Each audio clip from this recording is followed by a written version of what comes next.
Sufism fulfills the requirement of the purity and sincerity of your intention. Purity and sincerity of intention is never the subject of Islamic law. I am saying a very significant thing.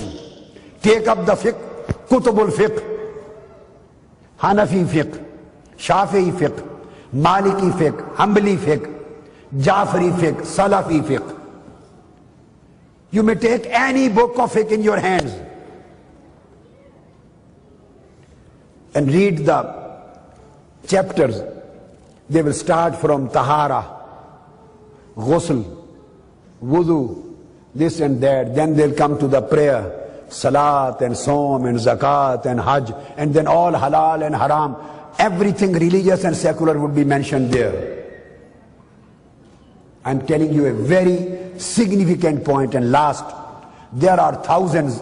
I have delivered 100 lectures, and every lecture, every episode of 1 hour on this subject of Sufism.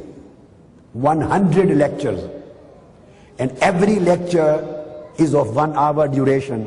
It means 100 hours on concept of Sufism. 100 hours on this particular subject. So I am closing this subject by saying, you go to the books of fiqh, the books of fiqh, the books of Sharia, Hanafi, Shafi'i, Maliki, Hanbali, Jafri, Salafi, anything. They will start from purity. Purity, from ghusl, from wudu, from cleanliness of your clothes, cleanliness of your body. Then they will start the matter of adhan and salat, then zakat and hajj and so on, onward, so far and so forth. No single book of fiqh of any school of law will discuss the matter of purity of intention. Purity of intention. No book of law will ever discuss the subject of sincerity, al-ikhlas. No book of fiqh will ever discuss the subject of closeness and nearness of Allah, achievement of the pleasure of Allah.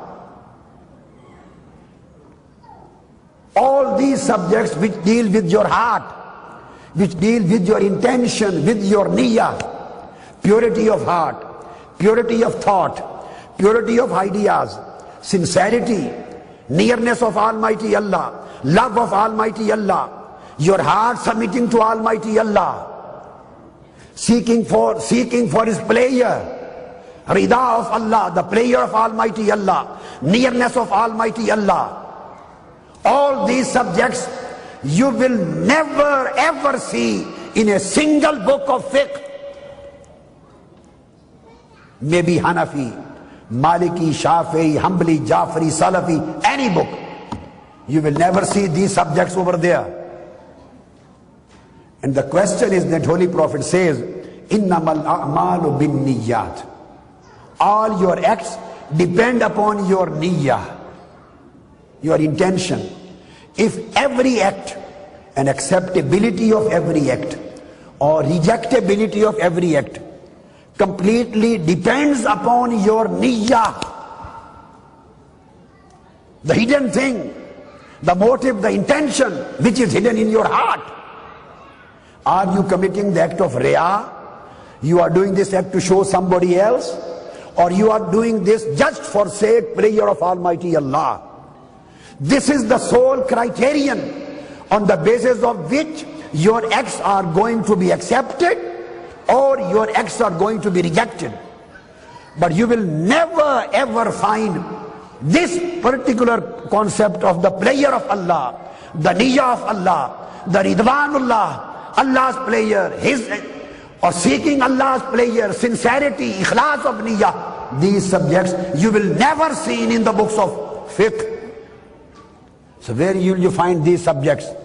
These subjects have been dealt by Sufism, by tasawwuf, by spiritualism. And Holy Prophet says that all acts depend upon your niyyah, and niyyah is not subject of fiqh.